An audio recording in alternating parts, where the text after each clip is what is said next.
Everyone welcome back to my channel. আজি মই আপোনালোকৰ বাবে লৈ আহিছোঁ এটা ছাগলী মাংসৰ ৰেচিপি। চ' বলকচোন ৰেচিপিটো ষ্টাৰ্ট কৰোঁ।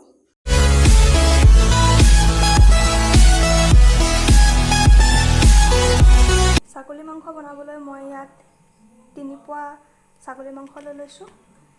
3টা মিডিয়াম সাইজৰ আলু এনেকৈ কাটি ল'ব। পিঁয়াজ 4টা লৈছোঁ মিডিয়াম সাইজৰ। আদা নহৰু পেষ্ট এইখিনি মই এটা খুন্দনাত থেতেলিয়াই লৈছোঁ। এইখিনি মিক্সিত দিব লাগিব। আৰু তেজপাত লৈছোঁ 2 খিলা আৰু এইফালে দৈ লৈছোঁ 4 চামুচ। এতিয়া মই ইয়াত তেল দিম। তেলটো আপোনালোকে মেৰিনেশ্যনৰ সময়ত কমকৈ দিব। ভাজোঁতেও মাংসখিনি তেল ইউজ কৰিব লাগিব।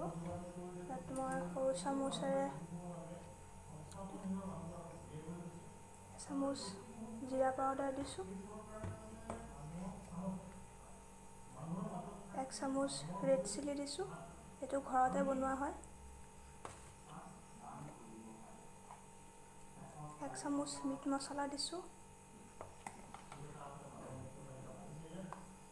আৰু ইয়াত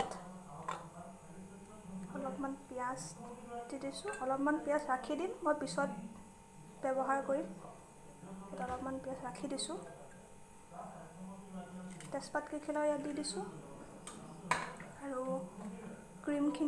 দৈখিনি ইয়াত দি দিছোঁ। দৈখিনি আপোনালোকে মেৰিনেশ্যনৰ সময়তে দিব আৰু এতিয়া গোটেইখিনি ভালকৈ সানি ল'ব।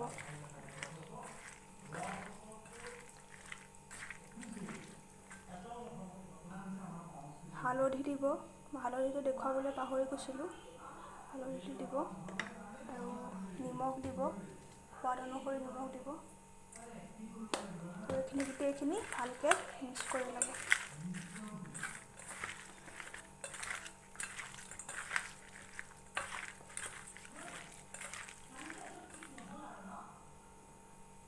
এইখিনি মোৰ গোটেইখিনি মেৰিনেশ্যন কৰা হৈ গৈছে। এতিয়া মই এই গোটেইখিনি মাংসখিনি 1 ঘণ্টামানৰ কাৰণে ৰেষ্ট কৰিবলৈ দিম। এতিয়া মই এটা ঢাকি দিম আৰু ফ্ৰিজত থৈ দিম 1 ঘণ্টামানৰ কাৰণে। ইফালে মই পিঁয়াজ অলপ যে থৈ দিছিলোঁ সেইখিনি এটা মিক্সিত দি ল'ম আৰু লগতে আদা নহৰু যে থেতেলিয়াই থৈছিলোঁ সেইখিনিও ইয়াতে দি দিম আৰু এটা পেষ্ট বনাই ল'ব লাগিব।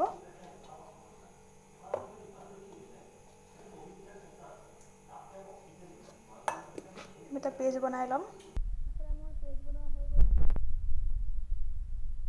ইফালে মই কেৰাহী এটাত অলপ তেল গৰম কৰি লৈছোঁ। এতিয়া মই আলুখিনি অলপ ফ্ৰাই কৰি ল'ম।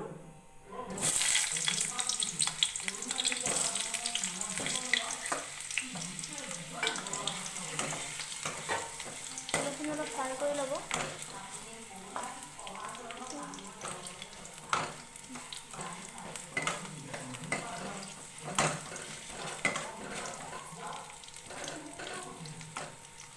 আলুখিনি ফ্ৰাই কৰা হৈ গৈছে। মই বেছিকৈ ফ্ৰাই কৰা নাই, অলপমান ফ্ৰাই কৰি লৈছোঁ।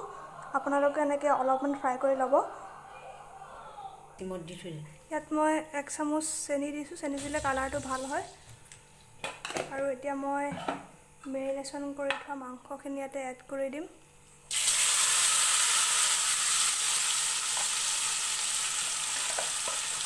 আৰু এইটো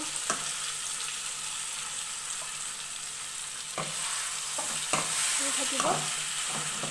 গেছটো মিডিয়াম কৰি ৰাখিব।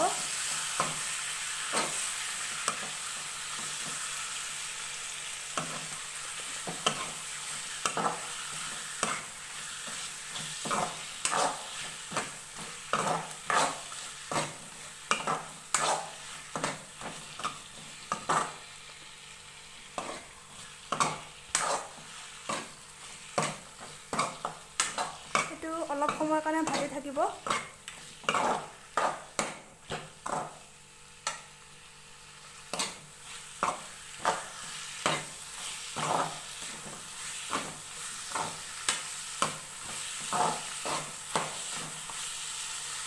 আৰু ইয়াতে মই আদা নহৰু পেষ্টখিনি দি দিম।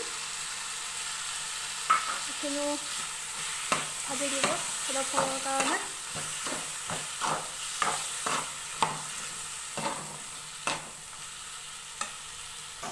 মাংসখিনি আমি ভাজি আছোঁ। প্ৰেছাৰ কুকাৰত দিম যেতিয়া অলপমান সময় ভাজি থাকিব।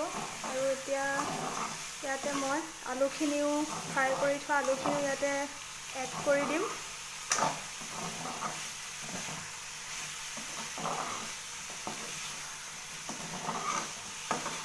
আৰু এতিয়া অলপ সময়ৰ কাৰণে ভাজি থাকিব।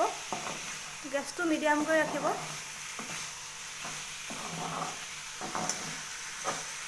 এনেকৈ 15 মিনিটমান ভাজি থাকিব। যিমানেই ভাজি থাকে সিমানে খাবলৈ টেষ্টি হয়। এনেকৈ ভাজি থাকিব।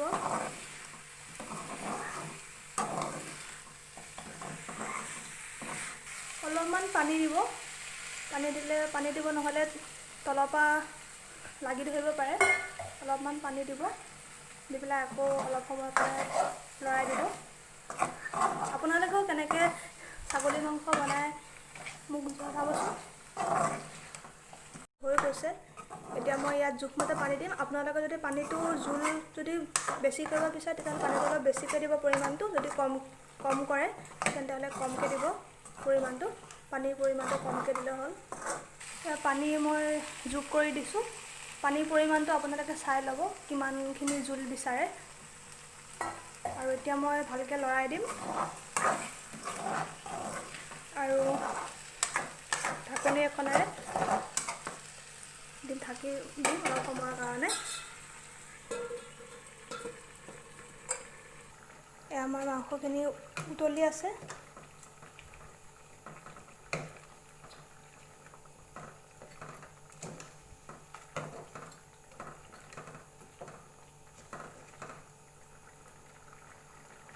আৰু ইয়াত আৰু 10 মিনিটমান এনেকৈ উতলি থাকিবলৈ দিব। হ'লেই নমাই থ'ব পাৰিব।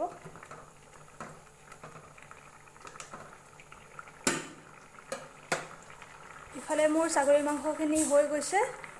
এইখিনি উতলিব ধৰিছে। এতিয়া মই গেছটো নমাই থ'ম আৰু লাষ্টত অলপ গৰম মছলা দিব লাগিব। এতিয়া মই বাকি থ'ম গেছটো অফ কৰি।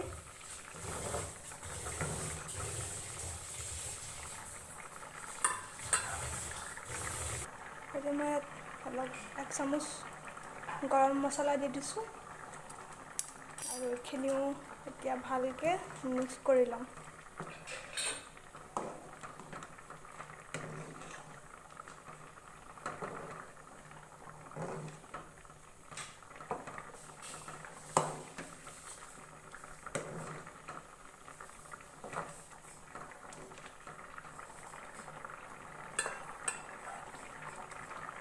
মোৰ এয়া ছাগলী মাংসকণ ৰেডি হৈ গ'ল। দেখিছেনে আপোনালোকে ধোঁৱা ওলাই আছে। আজি এই ছাগলী মাংসৰ ৰেচিপিটো চাই ভাল পালে তেন্তে হ'লে নিশ্চয় এটা লাইক কৰিব। আৰু যদি মোৰ চেনেলটোত কোনোবা নতুন তেন্তে হ'লে মোৰ চেনেলটো প্লিজ ছাবস্ক্ৰাইব কৰি কাষতে থকা বেল আইকনটো দবাই দিব, যাতে আহিবলগীয়া ভিডিঅ' ন'টিফিকেশ্যন আপোনালোকে পোনপ্ৰথমে পাব পাৰে। তেন্তে হ'লে আজিলৈ আহোঁ। Thanks for ৱাটছিং।